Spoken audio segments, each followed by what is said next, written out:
Hello, Garland Nixon, hanging out with a good friend of mine. We're always out yapping about this stuff anyway, so we might as well do it on air. Dr. Jim Kavanaugh, let's talk.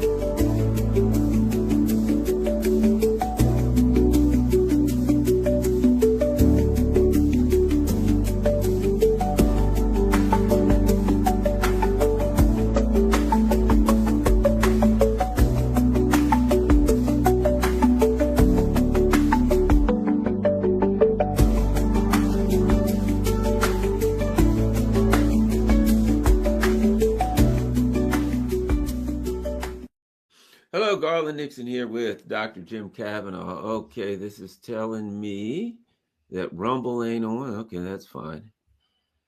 I know that. I can't do back to back on Rumble. Anyway, so let's get going with Gaza. Jim, one of the things I find interesting, and I want to get your thoughts on this when it comes to the Gaza thing, and that is that I've said this when it comes to genocides, 3 million in Vietnam, 800,000 in Cambodia, just bombing, simple rice villagers. When it comes to US, Indonesia, I could go on gigantic genocide after genocide after genocide, right? But we were somehow distanced from them. Even Iraq, you're right. The genocide was there, but we were distanced from that. There's something different here that makes this one more real. And it's social media, it's Telegram, it's shows like this, right? That the empire can't do. I think to some extent, like some of the people, the ruling elite are like, hey, what's the problem here? This is just another genocide. We've done much worse genocides than this. What are the people all freaked out about? Another genocide. Come on, calm down, guys. But this one's different. And I think I really believe it has to do with the way that information is made available, that people can no longer say, oh, I didn't what? I found out 5 years later. I didn't know. It's right in front of your face every stinking day. Anyway, your thoughts on that, Jim? Well, it is different also in kind. I mean, Vietnam, you can say there was genocidal slaughter. Indonesia, millions of people killed, etc. But the United States wasn't trying to wipe out the Vietnamese people. They really weren't. The Indonesian, that was a civil war in Indonesia. They weren't trying to wipe out the Indonesians.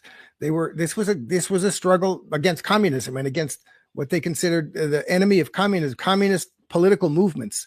And they would do anything they could, and they'd kill any number of people to defeat that. But it was another kind of violence. We are seeing here something which you just can't escape it. This is colonial. Vietnam was a kind of colonialism, but it was kind of a post-colonialism, if you know what I mean. This is blatant, old school. We are the better people. Jewish supremacy. We have the right to this land because we're Jews, and Jews have the right to this land, and you're Arabs, and Arabs are just not as important as us, and we're going to kill all of you if you don't get out of the way.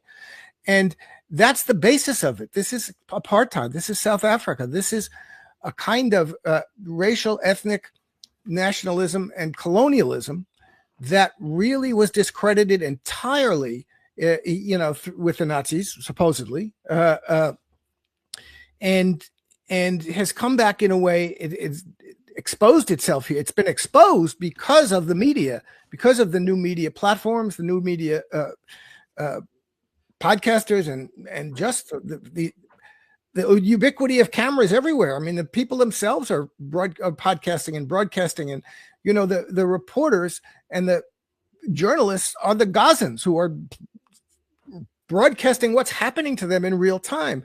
And you've got Western doctors going over there saying, look how they're targeting children.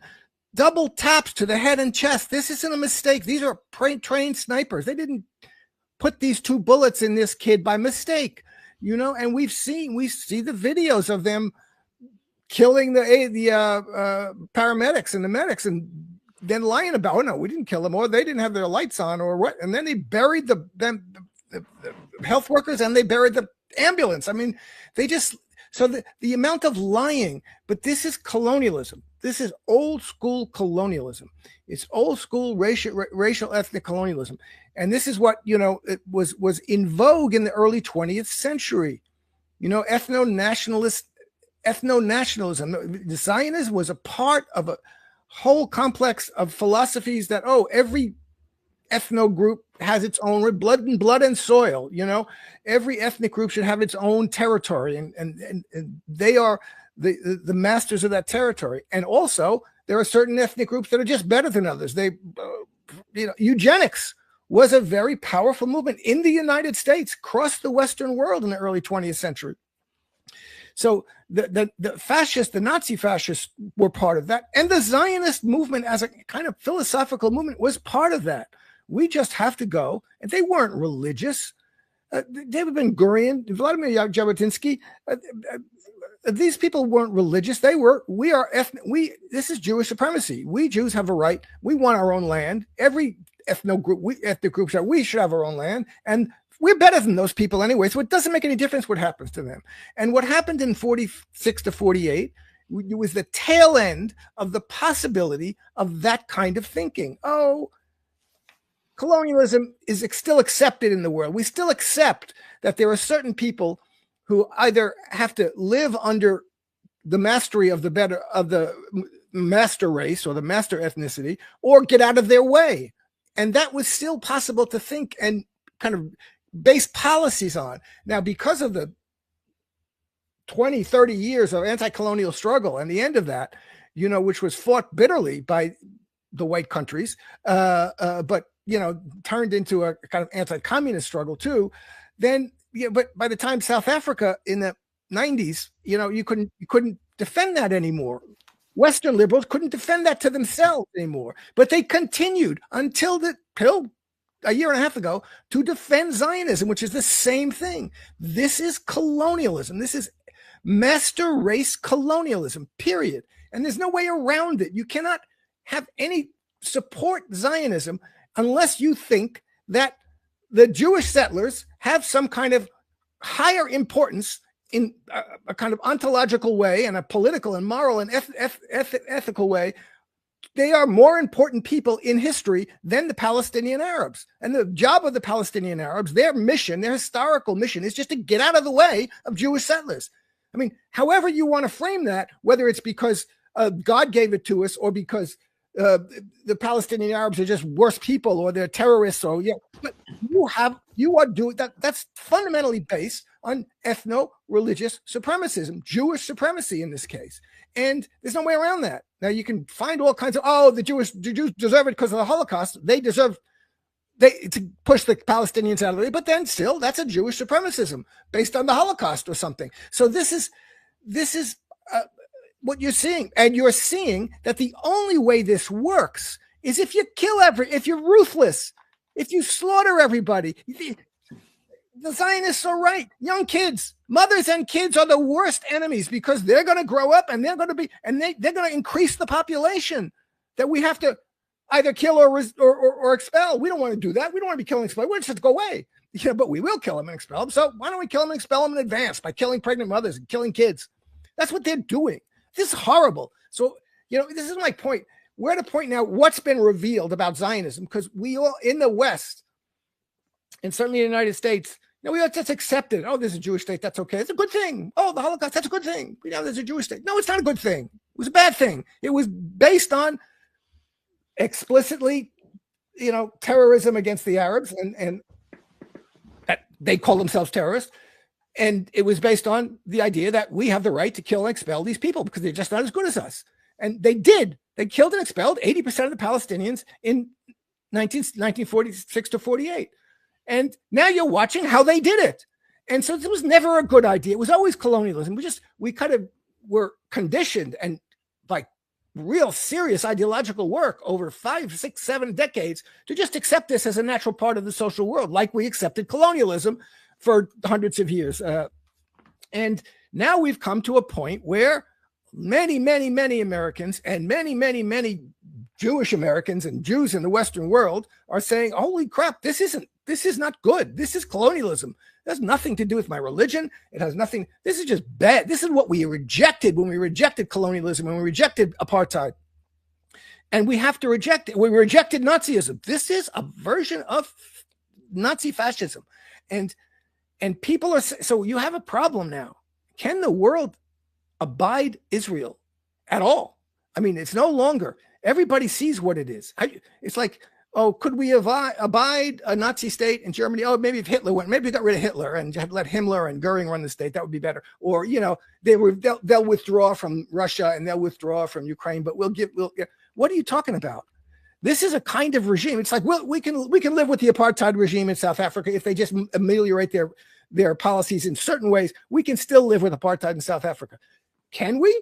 Can we live with colonialism? Can we live with the Zionist colonialism that Israel represents? No. As far as I'm concerned, Zionism is the enemy, like apartheid, South African apartheid, and like Nazi fascism. Zionism is the enemy of mankind, and the world lives with it at the cost of corrupting itself entirely. If I'm going to live with, we the world say, oh, okay, we're just live that. No, we're going to treat them like normal people. No. So this is a very big problem now. And the more it goes on, they're starving children to death deliberately. You can't avoid it. This is a deliberate policy. They've sniped them to death. They've blown up all the hospitals. They're starving them to death. They say it. We want to make it impossible for them. And they can either die or they can leave. That's their position in regard to the Palestinian people. So if you allow a regime like that, don't allow it. The Western countries, especially the United States, are making it possible. It doesn't survive without the military support of the United States and the economic support of the United States. And, it's something that the world cannot tolerate any more than it could tolerate Nazism. And so this is something we all have to come to grips with. It's a tough, I don't know what to, I mean, the world has, of course, tolerated all kinds of terrible things and may and has been tolerating this and will tolerate it unless forces come in and say that and act that way and say, we are going to resist you. We're going to not allow you to take over this part of Gaza. We're not going to allow you to starve children to death. And we're going to come in with military force and stop you. That's the only thing that's going to stop this.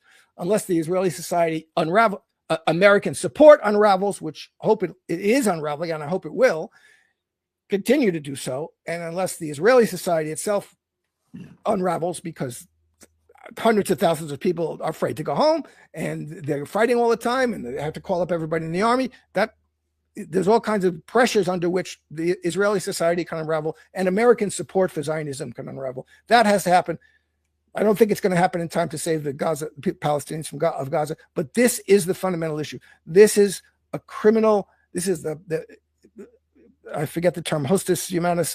This is the enemy of humanity. Zionism, like Nazism and apartheid and racism, colonialism has been. Otherwise, we're back. We've erased. We've retreated historically in terms of historical ethics to a point where we say, oh, it's okay to have colonialism. And there are hundreds of other horrible situations in the world. Regimes that are terrible, wars, violence, etc., that is terrible. But this is a specific kind of thing that we know what it is. We've seen it, and the world set itself never to accept this again. This is the never again moment. And they're not only accepting it, they're supporting it, they're making it possible. And but everybody who's seeing this has to really get to that fundamental point. This is entirely unacceptable. What happened in 1946, 48 was unacceptable just because it was the same thing we're seeing now. And the foundation of a Zionist regime is as unacceptable as the foundation of a Hitlerian fascist regime or an apartheid South African regime. And we have to reject it.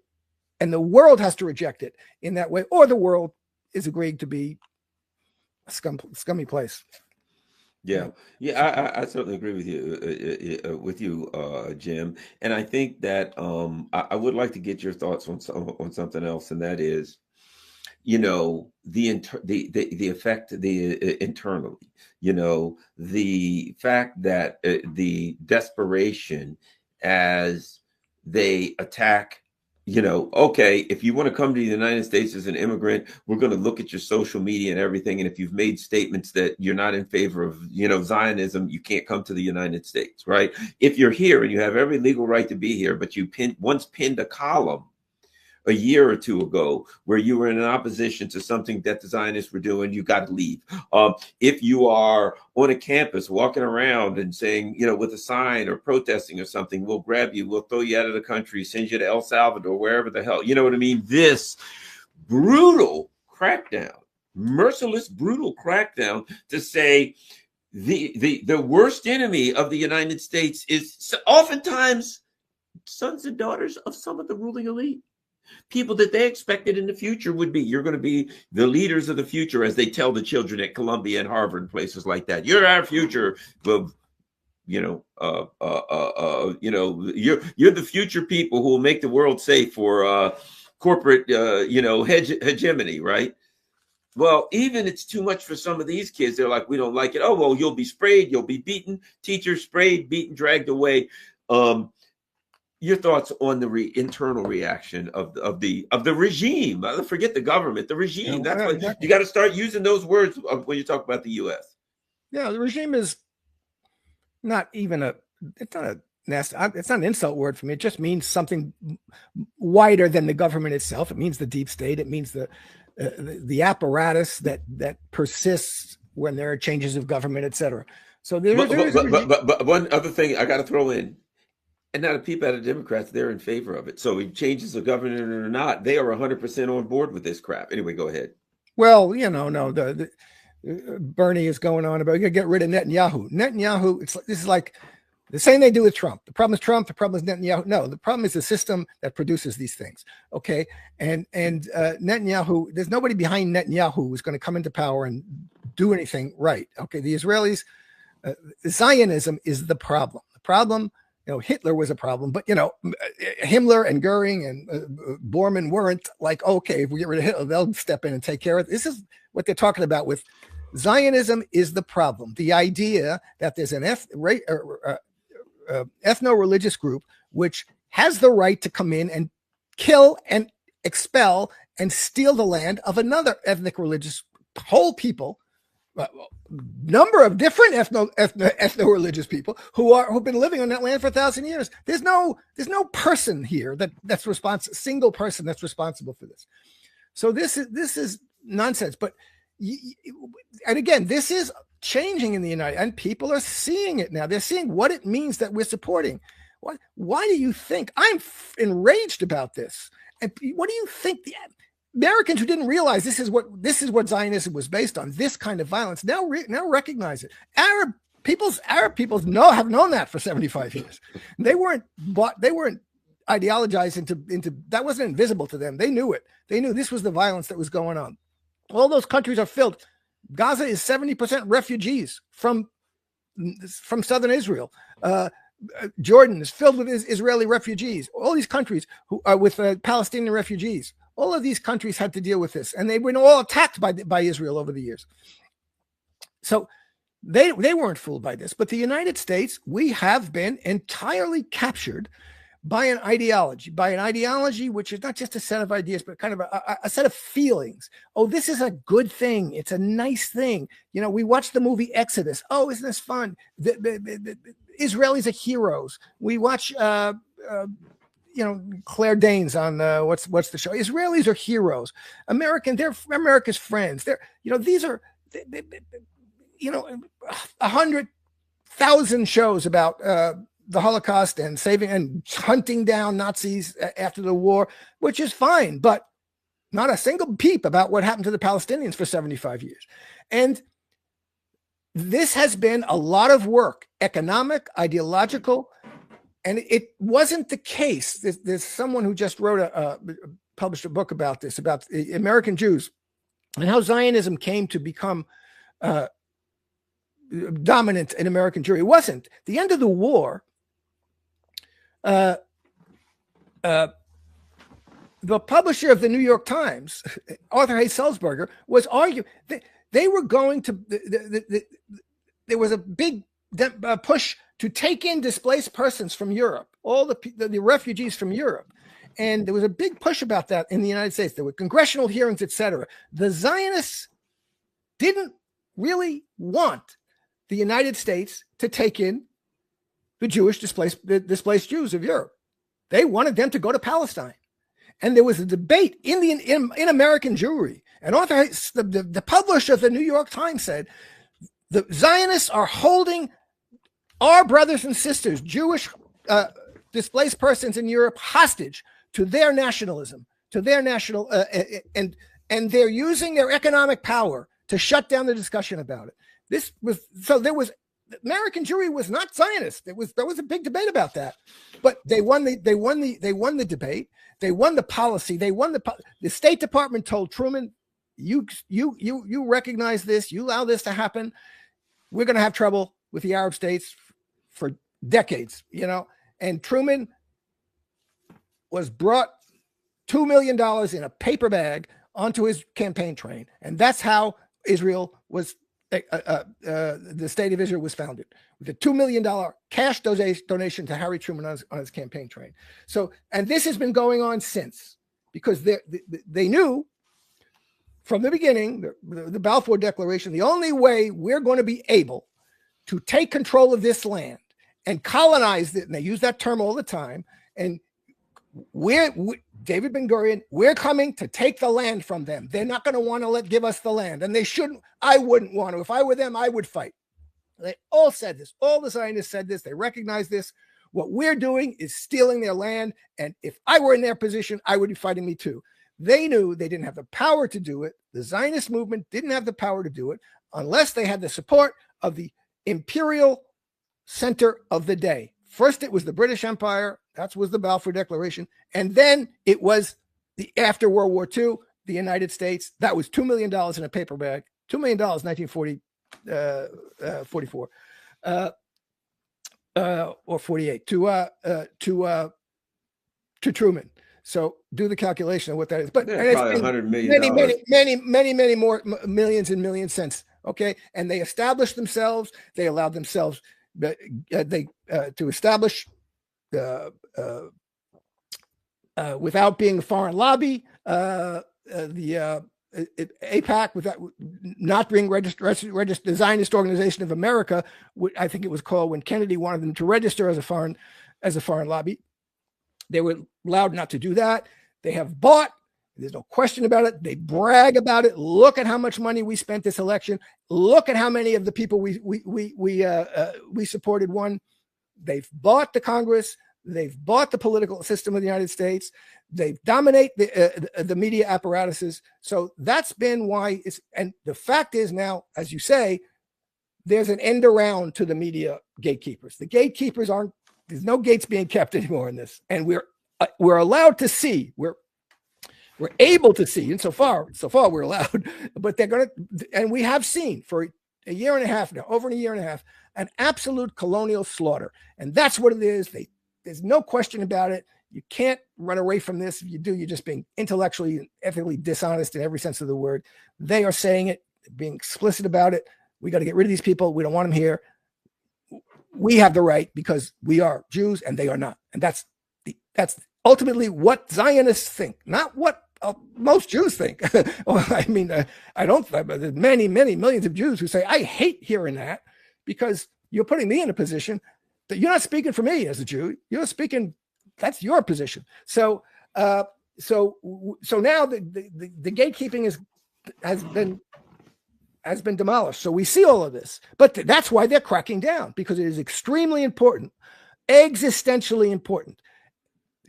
Defeating Hamas is not as existentially important as maintaining support among the American populace, and they're losing it. Look, right wing, left wing, Marjorie Taylor Greene, Thomas Massie. Why are we getting into these wars for Israel? Every one of those wars, Iraq, Libya, Syria, was for Israel. That was being pushed by Zionists in the United States. They have been, Jeffrey Sachs is talking about it, and he's absolutely right. They have been controlling American policy, military and foreign policy in the Middle East, certainly, for decades. And they've done nothing but getting us into it. It's done nothing for the United States of America. It's done nothing for the people of the United States of America. Even from the point of view of American imperialism could do fine with the Arabs, corrupt Arab states, blah, blah. It's an annoyance. It's something that mucks things up and creates resentment and hatred of the United States. This is not going away. Who can go? Who's? Oh, let's just forget the Nazis. Let's just forget that. Let's pretend that didn't happen. And no, you don't forget things like this. And when you see it happening, you have to resist it. The only people who are right now are most concretely are the Houthis, but this is what we have. So we have an apparatus in the United States they've turned. I mean, it's been political work. Good for them. They did political work.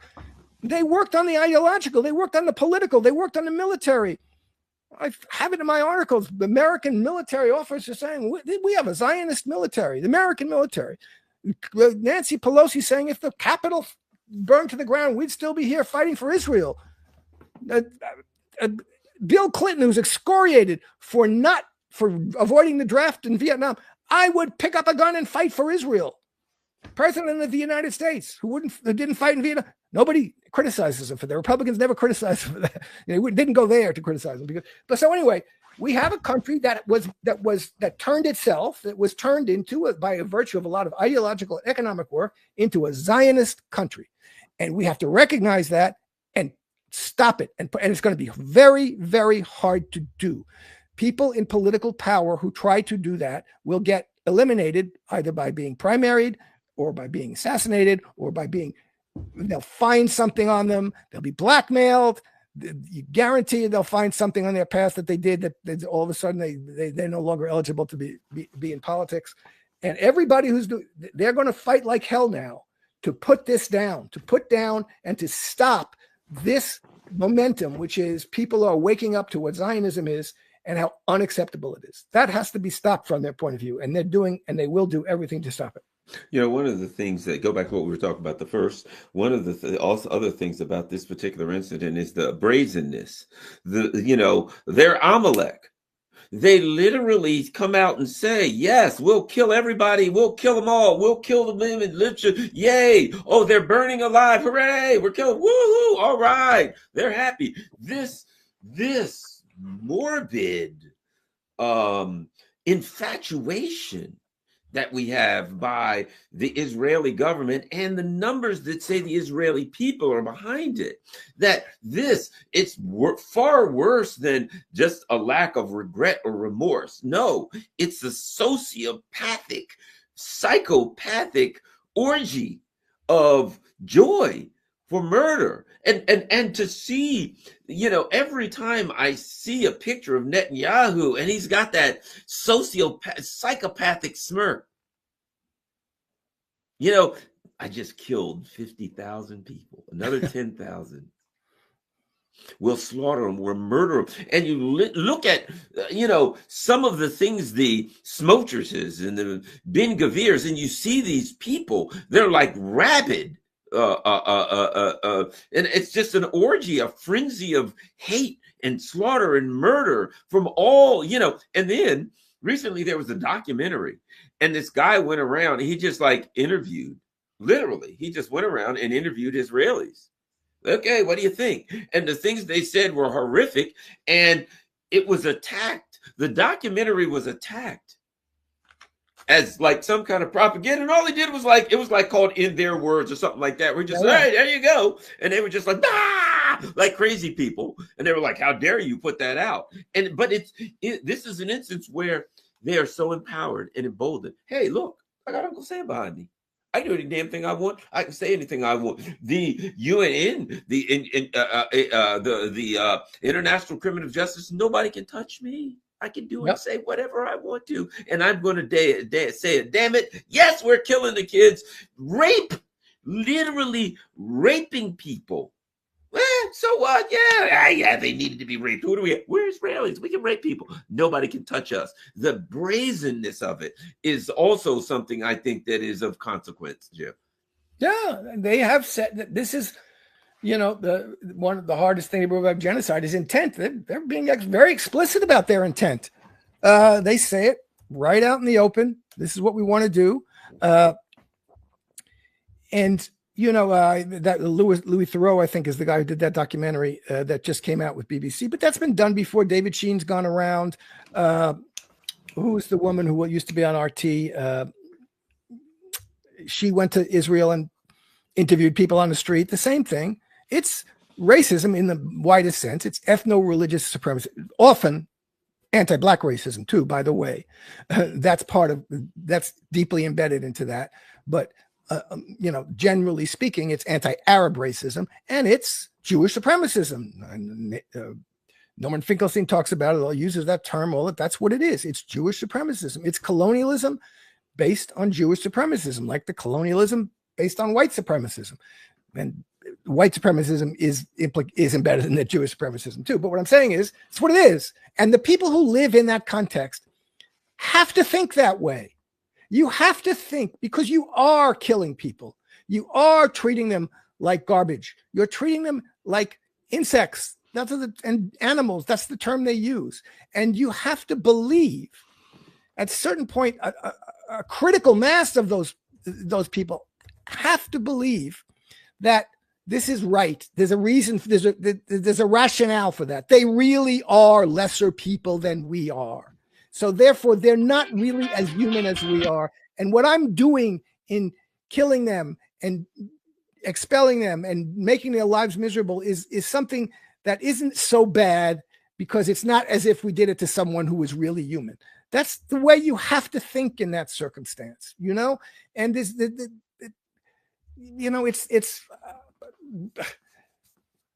the slave owner, except the slave owner actually had more interest in his slaves than the Israelis do in the Arabs, because the slaves were capital property.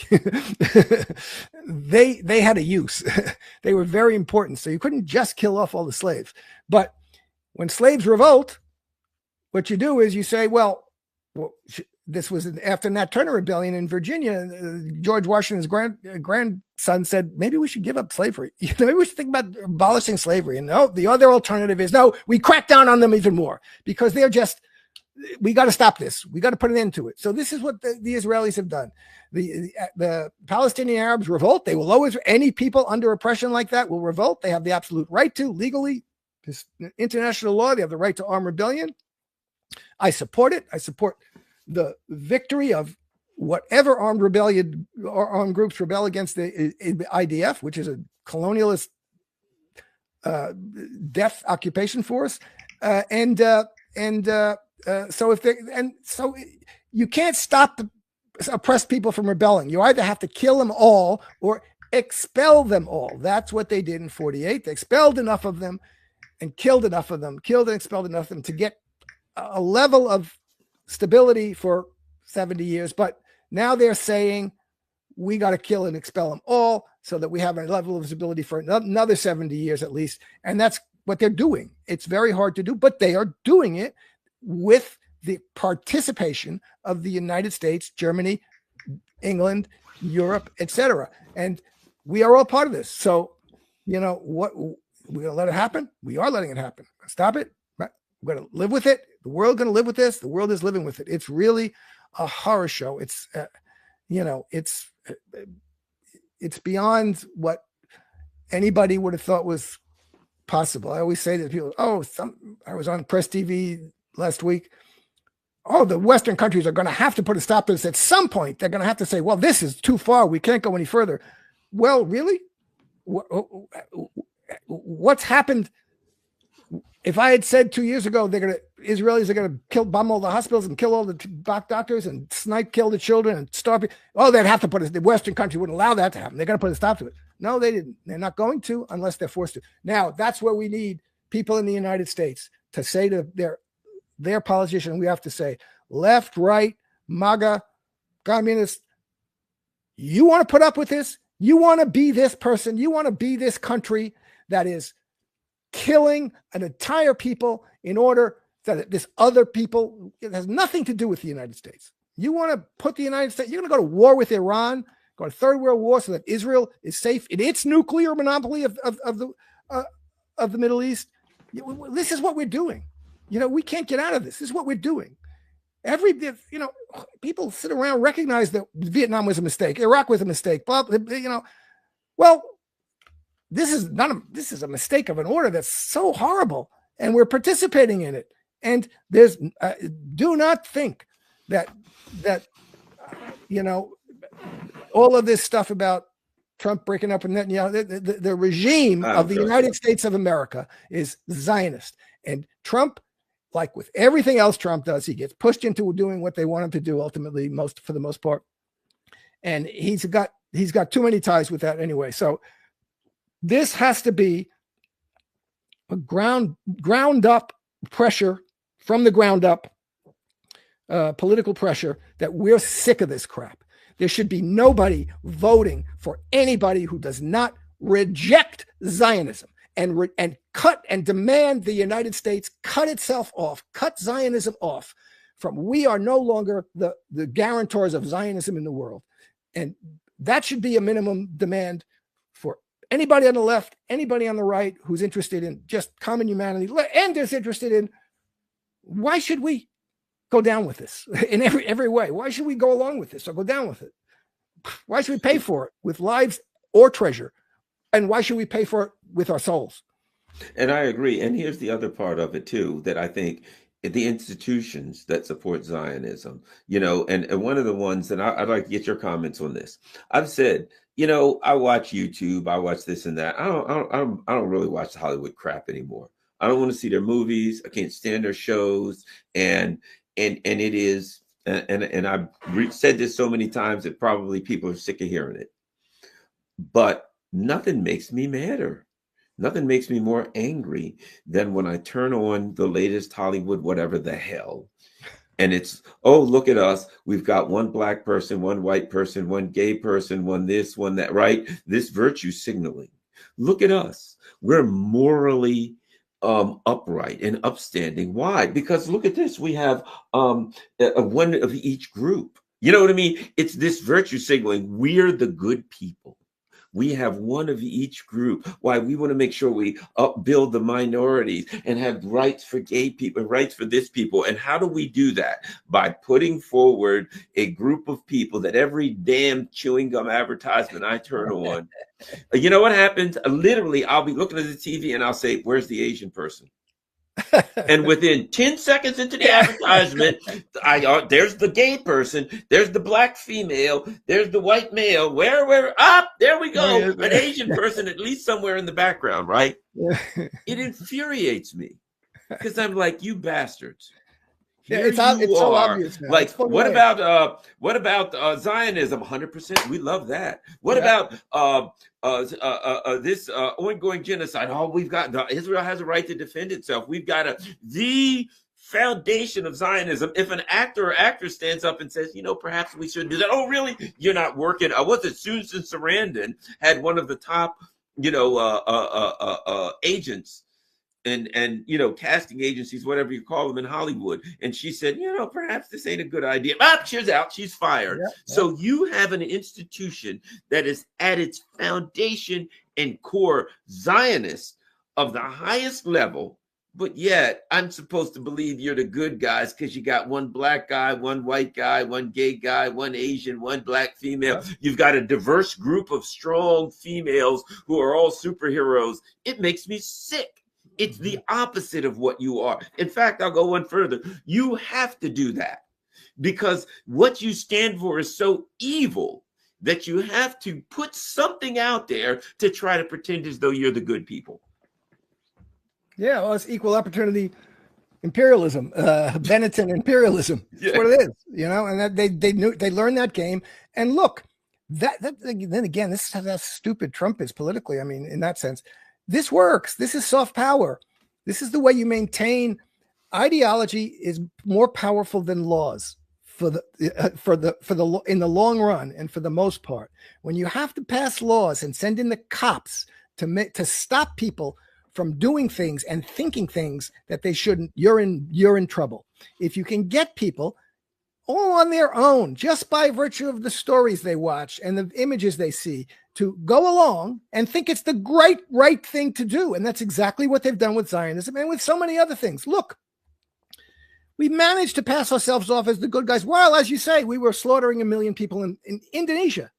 That was a huge slaughter of million just because they were communists. That means they had a political ideology that was, we want workers to take over the country. We don't want the elite to run. So we can kill them all. You know, that was, so we spent 2 million, 3 million people in Vietnam because they were communists. So people have this like, oh, and I love to go back because what people don't realize, and even it was at least as bad as Vietnam. Nobody thinks about it. Nobody knows about it. It was at least as bad as Vietnam. That is Korea. Korea was a colonial war where they used Korean collaborators with the Japanese fascists to set up an independent state and to slaughter South Koreans, all the South Korean leftists. They destroyed the country of North Korea. Curtis LeMay said there's nothing left to bomb. Absolutely destroyed it. Used biowarfare. They used biological warfare. And they lied about it. That's why Korea looks like it looks today, and why the North Korean government is so rigid, because they were destroyed. They were ruthlessly destroyed. They bombed, just saw a thing this week. They bombed when they started the peace talks. They were bombing the villages where the negotiators for North Korea were staying, deliberately bombing them. So it was, this was, from 1945 to what? Vietnam, certainly. Only in Vietnam did people start saying, "Wow, wait a minute, I'm going to take a look." And by Vietnam, the media started covering things that they didn't cover in the Korean War. And you had in the 70s, the Church Committee, they started to reveal things, and people started to have a critical attitude. And I got to tell you, and the Bush years, look, people were there was an anti-war movement against Iraq, blah blah blah blah blah. How did they stop it? We got a black president. We have, look what we see, we're the good guys. Anti-war movement was over. 99% Occupy Wall Street was over. Back to the game. Libya, Syria, the vicious war in Syria that they won. That's hundreds of thousands of people they killed in Syria to get to Takfiri. Watch, now they're killing kind of mini genocide, the Alawites, and yes, they are in Syria. Jersey. So Yep. this is, and we stuck with that, and war against terror.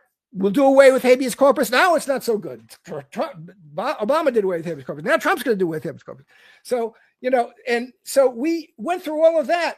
And when the Soviet Union collapsed in 91, it was like, oh my God, you see, we are the good guys. We're the end of history. Nobody's ever going to be, this is the best possible world.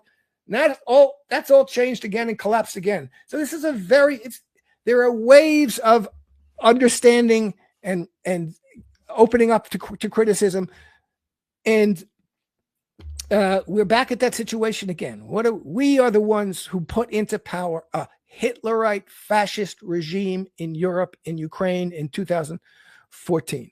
That's what we did. We knew we were doing it. We did it. We supported them. We supported the Hitlerite fascists against Zelensky's original promise when he got elected to make peace with Russia. And it's a weird, this is really, what we're watching is the end of the Second World War. Forget the Third World War. We're watching, the Second World War is still going on. The fascists are back. Literally, the Hitlerite fascists and their legacy organizations and people are back in Europe, and we're defending them, and we're fighting for them. Plus, you have this, but that was the Zionist. The specificity of what happened with the Zionist project is very interesting, because that was folded in. First of all, it was promoted as colonialism. We represent, you are the British. We're going to be a little Ulster. We're going to be for you in the Middle East what the Ulster regime is for you in Ireland. That was And then in the Americans, it was like, okay, we're going to be the spear point of the American empire, and we're going to represent our Western white civilization against in the middle of these these backward Arab peoples, and that's what we're going to do. And that's what they're still arguing for. That's what the conservatives who are supporting Israel now they're these Arabs are all terrorists, and Israel is surrounded by terrorists and terrorism, and they're all backward. A lot of things I don't like about many Arab countries, but that has nothing to do with what's going on here. So they first set out to be we're colonial power. We're a spearhead of Western colonialism in the backward world. Then it had to become something else. Now it's we represent the good guy values of democracy and freedom and rationality and Starbucks and tech entrepreneurs and in this crazy Arab world of terrorists and fanatics. So that's what they're doing now. But for 75 years they changed whatever the framework it was. We're with you. We and you are the good guys together. Never mind that we and you are the ones who destroyed the state of Syria and put hundreds of thousands of people through disaster, destroyed the state of Iraq, killed 1 million people, destroyed the state of Syria, still destroyed, reopened slave markets. But we're the good guys. You and I, who did that, are the good guys. Oh, Trump's meeting with literally the president of the United States is meeting with a wanted ISIS terrorist. As ISIS could be, look, as if the genocide isn't enough, we got an ISIS terrorist that we put in power creating a genocide. Might I add, and here's what the Russians know. They know the damn Nazis in Kiev would do the exact same thing to the Russian speaker Ukrainians if they could get away with it. They would absolutely, and they know that the U.S. would back them 100% while they did it. The difference is the Russians have the kinetic ability to act, and they are taking that opportunity to do it. And now all of the supposed talks and all that kind of stuff. To me, you always got to play the game with the U.S. empire, with the empire that you're negotiating with them. But I think everybody knows that you can't make any bargain with the U.S. is a Faustian deal. Yeah. How much time you got there, Jim? I'm looking at my battery. I just got a message. I got like 8 minutes on my battery. All right, well, we'll do those 8 minutes anyway. So that's good. Right. We got a long time goal. We've done well. Well, that's all I got anyway. Let's do 5 minutes. All right. Let's just say. Well, I was saying this about when I was describing what happened in the world, when we were the good guys all that time, post-war, post-World War II, during the Cold War. Don't forget, the communist countries who were the bad guys, they were supporting the anti-colonial movements. Yes, they were supporting the anti-colonial movement in South Africa, in the Congo, in the nationalists. In South America. Yes, that's why you got so many baseball players from South America with names like Vladimir and Lenin, because the Russians were the ones helping them fight off the U.S. overthrow their countries. Yeah. And in Asia, so we were doing bad shit. And the communist countries, the Soviet Union, they were supporting anti-colonial movements, and that we're fighting against colonialism, which was being supported by us. And so don't forget that, the whole narrative about that situation is phony too. And I lived through it, and you have to realize, wait a minute, this doesn't look at this from another angle, and you see what's going on here. It's the Korean thing is a great example of it. Oh, shit. Oh, well, there's Jim. He's out of power. Well, thanks a lot, everybody. Well, let's see.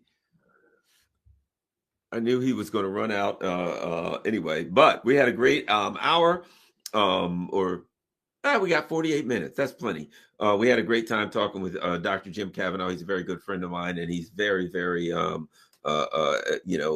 interested in anything he can do to address the issue in Gaza. So, and thank you, everybody. A couple of things. Most importantly, is he back? Nope, he's still gone. Oh, wait a minute. He's there, but he's sideways. I guess we got his phone. Hold on there. There we go. Dr. Jim is back. You see me? We okay? Yeah, we're good. Okay, excellent. Yeah. But we're just about out. I'm just about out anyway, Jim. So I certainly Okay. want to thank you for taking your time out, and because I got something to do in a few minutes anyway. I got to do, believe it or not, I got to do a couple of interviews here at 4 p.m. But I think our discussion was very important All because right. I think people need to understand there are a lot of people that are angry about the situation in Gaza, that are furious, that if you watch TV, if you watch mainstream news or whatever, if you watch mainstream media, it's Hamas is doing this, Hamas is doing that. And you understand that when they say Hamas, they mean Palestinians. We can't let them, they mean the children, women, everybody. Hamas is nothing but a pejorative term that they apply to all of the Palestinian people that they want to kill. I watched an interview somebody had the other day, and he was asking him a question. The interview was asking him a question. He said, this is going on, that's going on. People don't like it. This happened and blah, blah, blah. What do you think? Well, those are the narratives that Hamas wants to get out. The guy's like, God, look, forget. Okay, fine. I'm not about Hamas. It's not here. I'm asking that question. Our enemies want to get out. And this is the official Israeli spokesman. He's unhinged. Every answer was Hamas. Our enemies want to get that out. He basically couldn't and wouldn't answer any questions. Everything was, it reminded me of when people would ask Kamala Harris a question and she'd say, well, that's not important. Donald Trump wants to do that. Exactly. We're not them. That's all they have. And we're going to portray that our enemy as the most horrible thing in the world. And every answer to your question to me is, we're not them. And that's just, it's not working anymore for the Israelis. It's not working. Even Thomas Friedman, when Thomas Friedman writes an op-ed column saying, this is they might even use the word genocide, I'm not sure, but this is bad. We got to stop this. The British press is now, the Guardian, the Financial Times. We've got to speak up about what's going on. We've got to end what's happening in Gaza. So this is the problem. Nobody's believing them anymore. These spokespeople they can't say anything else because they can't deny what they're doing. You just can't deny it. And so they just have to try and deflect, and however bad we are, they're worse. And no, they are not. And people who are fighting oppression and fighting genocide are not as bad as the genociders. And the fact that they're armed and they're fighting and they're resisting, good for them. They deserve to win. I hope they defeat the IDF in every battle, and certainly in the war. And it's important that everybody in the world understands this is not just a matter of, oh, okay, I don't like it. We got to be on the side of the oppressed, the side of the people who are fighting back, and we've got to oppose, not just tolerate or dislike. We've got to oppose the continuation of the Zionist project, which is a project of racist colonialism. And we've got to oppose certainly our country's supporting that project and making it possible. This is beyond the pale. We got to. It's undeniable and it's impermissible. And if there are people watching and you don't understand this conflict, here's what I would say. All you have to do is be on the side of international law. If somebody asks you, what do you think? You say, well, I think we should go with international law, and you've covered it. Because you know what? The international law, the UN Charter, which I may add, created Israel. So they don't have much of an argument that they shouldn't go along with UN. But here's my point. There have been the UN law. International law says that Israel cannot occupy the Golan Heights, cannot occupy Gaza, on and on and on. International law addresses everything that's going on here. If you don't know anything else about this, stand on the side of international law when it comes to starvation, using food as a weapon, all of that. And might I add, even when it comes to the fighting, international law says that if a people are occupied, they have a right to use whatever means they deem necessary to oppose and resist the occupation. So if someone is arguing Israel has a right to defend themselves, number one, under international law, anybody has a right to defend themselves, but international law says they are illegally occupying Gaza, which means that any violence that they use to oppose those who are resisting occupation is not covered under any defense arguments. It's not defense. I'm illegally occupying your house. I cannot shoot you and then say I'm defending myself. There's something in American law called, well, not actually written in law, but it's a concept called the castle doctrine. A man's home is his castle. It comes under what is it? The Magna Carta is the foundation of it. But the bottom line is this: if you're home and somebody breaks in to hurt you, you have a right to use up to and including lethal actions to defend yourself in your home. Okay. If they turn around and run away, you can't shoot them in the back while they're running. But as long as well, actually, if they're in their house, if you shoot them in the back, you're theoretically still covered under the castle doctrine. If they get out and they run down the street, that's a whole nother thing. Here's my point. International law is the same way. The Palestinians are in an occupied land under international law. They have a right to resist the occupation, and they have a right to use violence. So if you don't understand it and someone says Israel has the right to defend themselves or whatever, just take the side of, I think we should go with international law. The concepts of international law covers all of this. I don't know the details, but do you ask them, do you agree that we should go by international law? That way you don't have to get into all of this, whether God gave them who, this or that, and defending themselves and this and that. Ask the person, do you believe that this particular conflict, as it were, that all parties should abide by international law, and that puts them on the hot seat? Don't you agree, Jim? Oh, yeah. Listen, look. Absolutely, it's black letter international law that occupied peoples have the right to resist by armed force, by any, as you say, any means necessary, including lethal armed force. No question about it. Colonialism does not have the right to exist. It's an enemy of humanity. Apartheid does not have the right to defend itself or to exist. These are the enemies of humanity. People who fight them are legitimate. Are fighting a legitimate war with lethal means. That's what you do. A legal war. It's a legal war. You know what I mean? It is perfectly legal. Yeah, it's absolutely legal under international law to fight apartheid and colonialism. And apartheid and colonialism do not have the right to self-defense and do not have the right to exist. So that's, this Bernie line, every time he gets up, Israel has the right to defend it. No, it does not. Israel does not have the right to defend itself against the Palestinian people it occupies, oppresses, kills, and expels. It doesn't have the right to resist, to defend itself against the armed groups that represent Palestinian resistance. It doesn't. International law, it doesn't. It has to its only right is to get out and stop the oppression. That's what it has the right to do.